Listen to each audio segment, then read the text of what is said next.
In the name of Allah, the most beneficent, the merciful. Assalamu alaikum, lovely students. Okay, today we are going to start the new poem, and the title of the poem is Times. तो times जो है ये poem किसी poet ने नहीं लिखी है. इसकी जो वर्सेस हैं, इसकी जो लाइंस हैं, they have been taken from the book of a Bible known as Ecclesiastes. ये बुक ऑफ बाइबल है, बाइबल की एक किताब है जिसका नाम है Ecclesiastes. So these lines of this poem have been taken from the book of Bible known as Ecclesiastes. So this book is attributed to Hazrat Sulaiman alayhi salam. इस book को हजरत सुलेमान अलैहि सलाम से मंसूब किया जाता है. इस बुक के अंदर जो डिस्कस किया गया है ज्यादा वो क्या है, वेनिटी ऑफ ह्यूमन लाइफ, इंसानी जिंदगी का में जो एक बेजा गुरूर है उस पर ये बुक, उस पर ज्यादातर उसके बारे में लिखा हुआ है. तो this poem is written in free words. इसकी कोई प्रॉपर राइमिंग स्कीम नहीं है. This poem is written in free words. ठीक है. ये जो पोएम है इसका जो मेन आइडिया है, कॉन्टेक्स्ट है, ये बनता है कि जो लॉ ऑफ प्री डिटर्मिनेशन और प्री डेस्टिनेशन है, इट डोमिनेट्स ह्यूमन लाइफ. इंसान की जो जिंदगी है उसमें लॉ ऑफ प्री डिटर्मिनेशन, कि हर चीज पहले से तय है, और प्री डिस्टेंट है, यानी कि पहले से लिख दी गई हमारे नसीब में कि कब मरना है, कब दुनिया में आना है, कब ये होना है, कब वो होना है. तो कहते हैं कि हमारी जिंदगी में जो लॉ ऑफ प्री डिटर्मिनेशन है और प्री डेस्टिनेशन है, dominates, it dominates in our life, हमारी जिंदगी में. क्योंकि हर चीज जो होती है वो अल्लाह ताला की मर्जी के मुताबिक हो रही होती है. अल्लाह ताला ने जो हमारे लिए डिसाइड किया होता है. ठीक है. इसके बाद there are in some situations, in some matters, man seems to be free. कुछ मामलात में हम देखते हैं कि इंसान अपनी मर्जी कर रहा होता है, अपनी मर्जी से चीजों को कर रहा होता है. But most of the things in our life are predetermined, predestined and they are predecided. बहुत सी चीजें जो है हमारी जिंदगी में प्री डिसाइडेड होती है, प्री डिटर्मिन्ड होती है. ठीक है. In some matters a person seems to be free. इंसान आजाद दिखाई देता है, लेकिन ऐसा नहीं है हर चीज में वो आजाद हो. बहुत सारी चीजें हैं जो अल्लाह ने अपने इख्तियार में रखी हुई है. लेकिन जो चीज अहम है वो ये है, the thing which makes the things meaningful और मीनिंगलेस इज टाइम. लेकिन जो हमारी जिंदगी में सबसे अहम चीज है, जो चीजों को मीनिंगफुल या मीनिंगलेस बनाती है, वो टाइम है. ठीक हो गया. तो टाइम जो है that is the most important thing in human life. और वो टाइम कौन सा, प्रॉपर टाइम, कि हर चीज को एक प्रॉपर टाइम पे होना है. हमें हर चीज को एक प्रॉपर टाइम पे करना है. ये जो नेचर है, ये जो यूनिवर्स है, इसमें हर चीज जो है, it gives us a message that everything should be done at a proper time. सूरज को देखें, वो अपनी टाइम पे निकलेगा, अपने टाइम पे गुरूब हो जाता है, तुलू हो जाता है. ठीक है. हम मौसम देखें, सीजन को देखें, हर सीजन अपने टाइम पे आता है. तो this the system of the universe gives us a message that everything happens at a proper time. So a man should also do each and everything at a proper time. हर चीज एक proper time पे होती है, तो इंसान को भी अपनी हर काम को मुनासिब वक्त पे करना चाहिए. जो टाइम है किसी भी चीज का, किसी भी इवेंट का, वो बहुत ज्यादा इंपॉर्टेंट है. प्रॉपर टाइम पे करोगे तो चीज मीनिंगफुल बन जाएगी. अगर आप कोई काम करना चाहते हो, आपने कोई फसल को बो करना है, सो करना है, उसकी बिजाई करनी है. अगर उसका बिजाई का महीना दिसंबर है और आप कहोगे नहीं मैं जून में कर दूंगी, उसकी बिजाई कर दूंगा, तो what will be the result. तो हमारी जो मेहनत है वो रायगा हो जाएगी, क्योंकि हमने टाइम पे सो नहीं किया बीज को. तो it will be meaningless for us. We won't be able to get any output, any product, any crop from that seed. तो टाइम जो है that is the most important. और टाइम कौन सा, प्रॉपर टाइम, हर चीज का मुनासिब वक्त. आप स्टूडेंट हो, आपका 1 साल है, आपने ये प्रॉपर टाइम है पढ़ने के लिए. आपको नहीं अभी मैं 10 महीने नहीं पढ़ते, आखिर 2 महीनों में पढ़ लूंगी, तो that will not be a proper time. तो you will not be able to get the desired result which you want to get.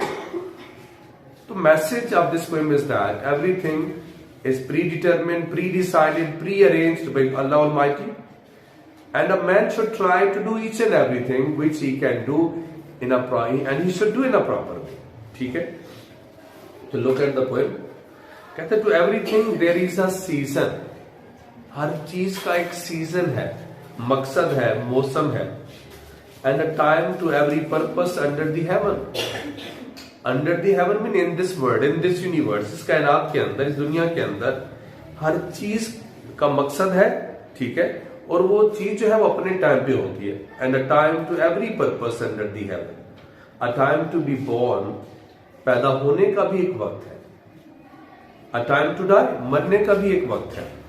तो कहते हैं कि हर चीज का एक सीजन है. आप वैसे सीजन को ही देख लें, गर्मी सर्दी को देख लें, तो हर सीजन अपने प्रॉपर टाइम पे आएगा. जून में ये नहीं होगा कि सर्दी शदीद हो जाएगी, कभी ऐसा नहीं होगा, क्योंकि वो प्रॉपर टाइम नहीं है विंटर का. स्प्रिंग में नई चीजें होती हैं, वो सीजन अपनी बर्थ अपने टाइम पे आता है. ऑटम अपने वक्त पे आता है, समर अपने वक्त पे आता है. तो तमाम इस कायनात के अंदर जितने भी सीजन्स हैं वो अपने वक्त पे आते हैं. और इस कायनात के अंदर हर चीज अपने प्रॉपर टाइम पे होती है. आप दिन को देख लो, रात को देख लो, सूरज के निकलने को देख लो, उसके उरूब होने को देख लो, आप मुख्तलिफ किस्म की क्रॉप्स को देख लो. हर चीज का एक सीजन है. ठीक है? तो मैसेज यही है इस पोएम का कि हर चीज एक मुनासिब वक्त पे होती है, तो इंसान को भी अपना हर काम मुनासिब वक्त पे करना चाहिए. तो these lines are giving us a message that everything in this universe happens at a proper time. There is a proper time for every season in this world. There is a proper time when the summer comes. There is a proper time when the winter comes. There is a proper time for the coming of autumn and spring. So we can see in this universe that every season is coming at its proper time. Similarly, everything, all the phenomenon of the universe, if we look at the sun, it rises at its proper time, it sets at its proper time. It does not happen it should come out of the time. It should rise out of the it should rise at improper time. It is not possible for the sun, because nature, everything in this in the natural world is happening at its proper time. There is a proper time when the day comes, there is a proper time when the night comes. तो इस कायनात के अंदर हर चीज अपने एक मुनासिब time पे, अपने फिक्स टाइम पे, अपने प्री प्लान टाइम पे हो रही है. ठीक है? If we look at our birth, so a person comes in this world at the fixed time. Allah has decided his time of death and his time of birth. So what time has been decided by Allah Almighty, a person comes in this world, and when his time of death arrives, nobody can stop him. जो birth का time होता है, इंसान के पैदा होने का वक्त है, तो अपने वक्त में पैदा होता है. और जब उसके मरने का टाइम होता है, पूरी दुनिया जोर लगा ले भाई ना मरे ये बंदा, तो वो मर के रहता है. ठीक है? तो time of death and the time of birth, they have been decided by Allah almighty, and man has no control on this time. कहते हैं ना उर्दू में शेर है कि लाई हयात आए कजा ले चली चले, अपनी खुशी आए ना अपनी खुशी चले. तो इंसान अपनी मर्जी से नहीं आता इस दुनिया में, और ना ही अपनी मर्जी से दुनिया में जाता है. जब उसका दिन पूरे हो जाते हैं, उसका मरने का टाइम हो जाता है, तो he dies, he leaves this world forever. So the time of death and the time of birth has been predetermined, pre-decided, and man hasn't any control on the time of death and on the time of birth. कहते हैं a time to plant, a time to plant. किसी चीज को बोने का एक वक्त होता है, बीज बोने का एक वक्त होता है. ठीक है? तो एक टाइम आता है कि भाई हमने बीज बोना होता है, हमने वीट उगाना है, हमने कॉटन उगाना है, हमने टोमेटोज उगाने हैं. जो क्रॉप भी आप उगाना चाहते हो, तो उस क्रॉप को उगाने के लिए बीज के बोने का एक मुकर्ररा वक्त है. अगर आप उस वक्त पर बीज को नहीं बोओगे तो आप वो फसल नहीं काट सकते. आपको प्रॉपर जो फसल है वो नहीं मिलेगी कभी भी, क्योंकि जब बीज ही नहीं उगेगा उसमें से कुछ नहीं निकलेगा. अगर आप प्रॉपर टाइम पे नहीं करते, अगर आप मुनासिब वक्त पे बीज को बो देते हो, तो आप अपनी मर्जी की क्रॉप को ले सकते हो. And the time to plug that what is planted, जो कुछ आपने बोया है उसको काटने का भी एक वक्त होता है। अगर एक क्रॉप जो है 6 माह की है, आप कहो कि 2 माह के बाद बोने के बाद मैं काट देता हूँ, तो भाई काट तो दोगे, लेकिन आपको तो कोई फायदा नहीं होगा ना, वो फसल पकी हुई भी नहीं होगी, क्योंकि वो प्रॉपर टाइम नहीं है उसके काटने का। तो अब यहाँ इसको जो यू कैन से बीज का बोना है, आप इसको दुनिया की जिंदगी भी कह सकते हो, और जो फसल का काटना है वो आखिरत की जिंदगी भी आप कह सकते हो, कि दुनिया में हम जो कुछ बोएंगे, जितने नेक अमाल करेंगे या बुरे अमाल करेंगे, आखिरत में हमें उसके मुताबिक हमें सिला या सजा मिलेगी। ठीक है, तो in the given lines are telling us that if we want to sow any seed of any crop, then we should choose the proper time, the fixed time, which is necessary to sow the seed of that crop. If we will not sow the seed of a crop at a proper time, then we will not be able to get the crop, we will not be able to get the product. So there is a fixed time for every crop, whether it is wheat, cotton or any vegetable is there. तो हर crop का एक fix time है बीज के बोने का। Then he says that there is a proper time to pluck whatever you have planted. जो कुछ आपने बोया है उसको काटने का भी एक वक्त है। If a crop is of 6 months, so it will be ripe after 6 months. We cannot harvest that crop before 6 months. एक फसल का 6 महीने का टाइम है, तो भाई 6 महीने के बाद ही काटेंगे ना, तो 6 महीने से पहले काटेंगे तो फसल पकी हुई नहीं होगी। ठीक है, तो the sowing of the seed can be compared to this world, and the harvesting of the crop can be compared to the world hereafter. If we do good deeds in this world, if we do good actions in this world, we will be given reward by God. We will be rewarded in the form of Jannah. On the other hand, if we do bad deeds in this world, so we will be punished by God in the world hereafter. So we will be rewarded or punished according to our deeds and actions. Okay, then he says, then there is a time to break down. किसी चीज को तोड़ने का एक वक्त होता है, and a time to build up. जो कुछ आपने तोड़ा है उसको तामीर करने का भी एक वक्त होता है। कि बाद दफा हम पुरानी इमारतों को डिस्ट्रॉय कर देते हैं, डिस्ट्रक्शन कर देते हैं उनकी, क्योंकि वो अब गिरने वाली होती हैं, यूजलेस होती हैं। फिर एक प्रॉपर टाइम पे उनको तोड़ दिया जाता है, और नई चीजों को बनाने का, नई इमारतों को बनाने का भी एक वक्त होता है। ठीक है, अब एक इमारत आपने बनाई, उसको 100 साल हो गए, उसकी लाइफ खत्म हो गई, आपको खड़ी रहे, कुछ नहीं होगा, लेकिन वो तो गिर जाएगी, नुकसान देगी। तो उसको तोड़ने का प्रॉपर टाइम है कि भाई अब इसकी एज ओवर होगी, इसको तोड़ देना चाहिए, फिर आप नई इमारत बनाओगे। तो ये जो कंस्ट्रक्शन है और डिस्ट्रक्शन है, ये पार्ट जिंदगी का हिस्सा है, चाहे वो इमारतों की कंस्ट्रक्शन हो या डिस्ट्रक्शन हो, इंसानी जिंदगी हो। देखो, इंसान पैदा होता है, उसकी ग्रोथ होती है, ठीक है, उसकी बॉडी के अंदर डिक्लाइन आता है और आखिर वो मर जाता है। तो जो डिस्ट्रक्शन और कंस्ट्रक्शन और रिडक्शन है, that is a necessary part of a human life. ठीक है, whether it is a construction of a house, whether it is a construction of a building, whether it is all about human body or human life. So construction और reduction जो है वो इकट्ठे चलते हैं। And a time to weep, रोने का भी एक वक्त है, and a time to dance, और मुस्कुराने का, खुशियां मनाने का भी एक वक्त होता है। तो कहते हैं कि जिंदगी में रोने का भी एक वक्त है और खुशियां मनाने का भी एक वक्त है। आप किसी की शादी पे जाते हो या किसी सेरेमनी पे जाते हो, तो वहां आप इंजॉय करते हो, आप खुश होते हो, because that is a proper place to enjoy. अगर कोई डेथ हो जाता है, आप उसकी कंडोलेंस के लिए जाते हो, ताजियत के लिए जाते हो, तो आप हंस तो नहीं सकते, you have to be sad there. इसी तरह जिंदगी के अंदर खुशियों का आना, गमों का आना, ये नेचुरल है, ये जिंदगी का हिस्सा है। ना ही खुशियां परमानेंट है, ना ही गम परमानेंट है, ये तो इनमें चेंजेस आती रहती हैं। तो मेन चीज है प्रॉपर टाइम का। ठीक है, तो एक मुनासिब वक्त, एक वक्त ऐसा आएगा आप बहुत खुश हो, फिर एक ऐसा वक्त भी आएगा जब आप परेशान होंगे, और ये जो सब डिसीजन है, it is made by God. ठीक है, तो बेटा in the given lines, the given lines are giving us a message that destruction and construction always go together, whether it is the construction of a house, whether it is the construction of a building, whether it is all about human body. So all the things, all the buildings and the human body, they go from they have to go from the decay. If you have made a building, there will be a time when it will be destroyed.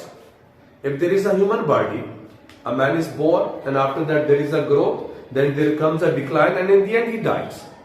So construction and destruction जो है, they are the necessary part of human life and they happen at their fixed time. Similarly, there is a fixed time when we are very happy and there is a time when we become sad.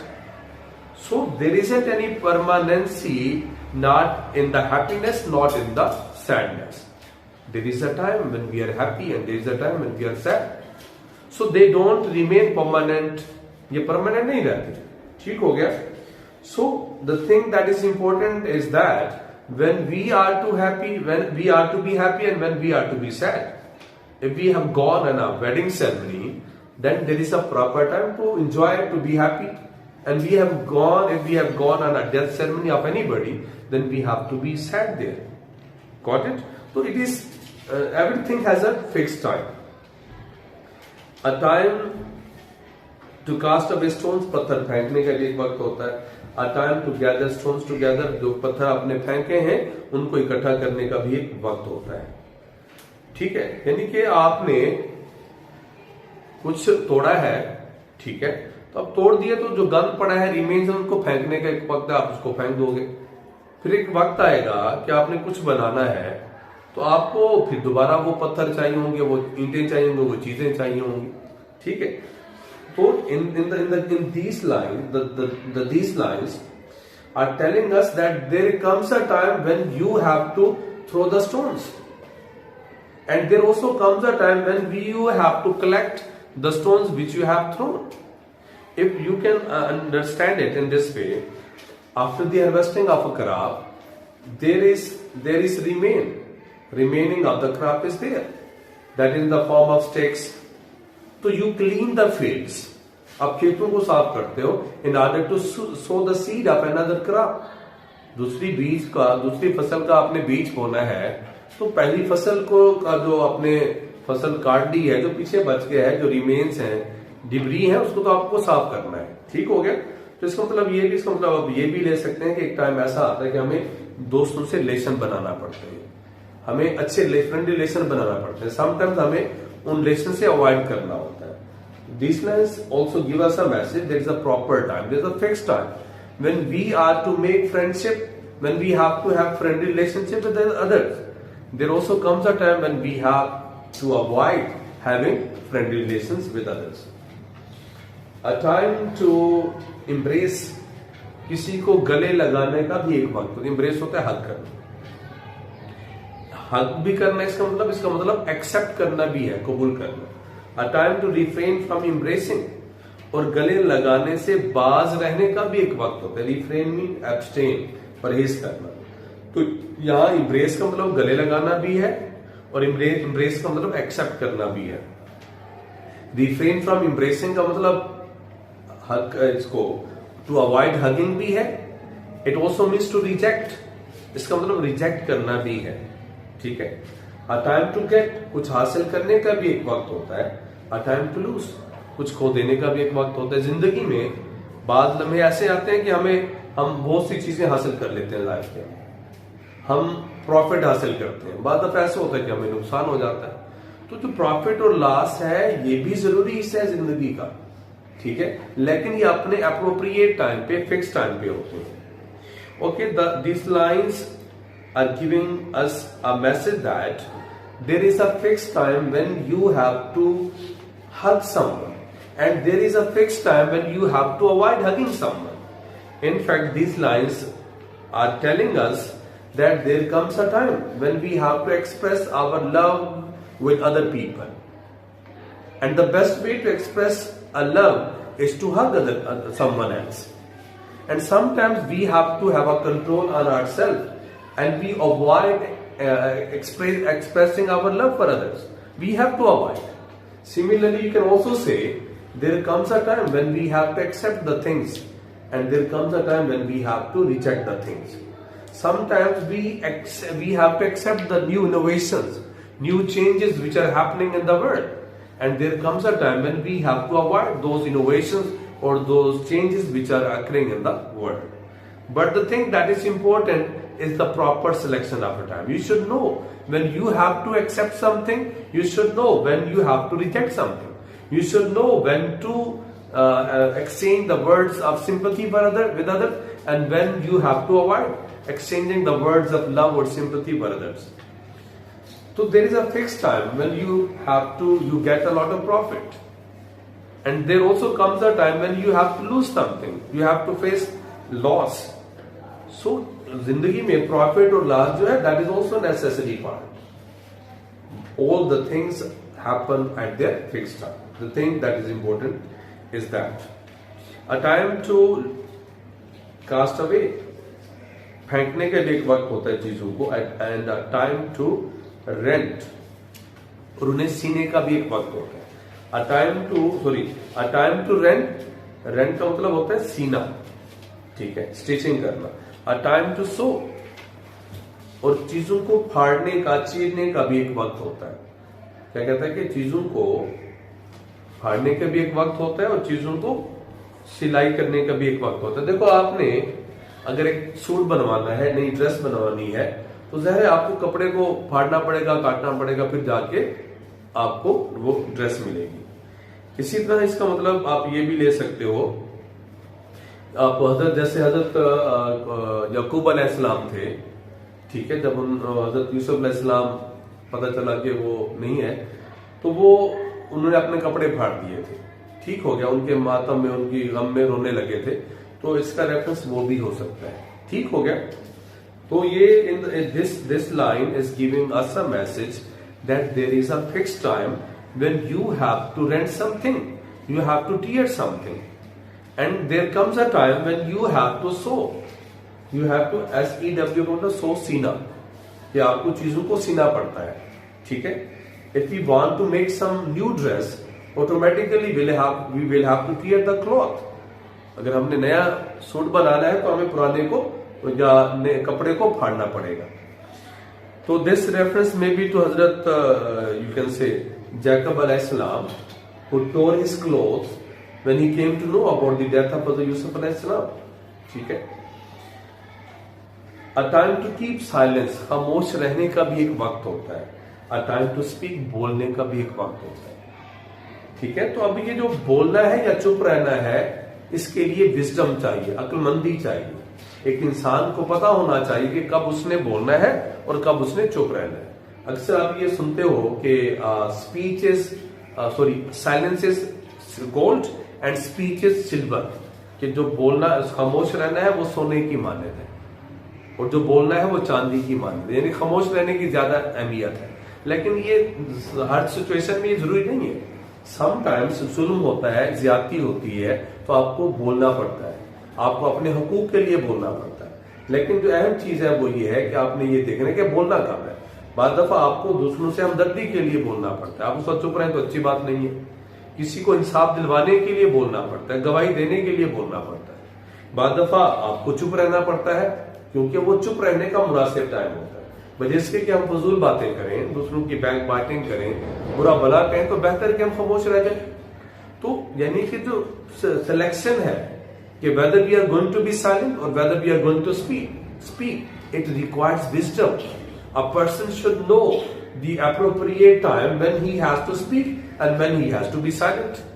It is said that silence is gold and silver is speech, but this maxim is not true in all the situations. There comes a situation when you have to speak for your rights, you have to speak for the rights of others, when you have to speak in order to exchange the words of sympathy and love for others. And sometimes you have to be silent. If you don't have anything good to say, it's better to be silent. If you are backbiting someone else, if you are speaking ill of others, then it's better to be silent. If you have something good, then you should speak. If you don't have something good to say, then it's better to be silent. So the selection of time, when you are to speak and when you are to be silent, it needs appropriate time. It needs wisdom. A man should have wisdom. And he should know when he is to speak and when he is to be silent. तो जितनी भी ये जो poem है, इसका purpose जो है वो यही समझाना था कि भाई जिंदगी में जो भी होता है, हम अगर नेचुरल लॉज को देख लें, वो फिक्स टाइम पे होता है, प्रॉपर टाइम पे होता है। तो हमें भी अपनी जिंदगी में ये चीज ध्यान में रखनी चाहिए, हमें पता होना चाहिए, हमारे इस बात पे यकीन भी होना चाहिए कि कुछ चीजें हैं वो प्री डिटरमिन्ड है, प्री डिस्टेंट है, प्री प्लान्ड है, हम उनको चेंज नहीं कर सकते। जो कुछ हम कर सकते हैं वो यही है कि हम जो भी करें वो उसके मुनासिब वक्त पर, उसके जो अप्रोप्रिएट टाइम है उस पर करें। This is the end of today's lesson. See you in the next lesson. अल्लाह हाफिज़।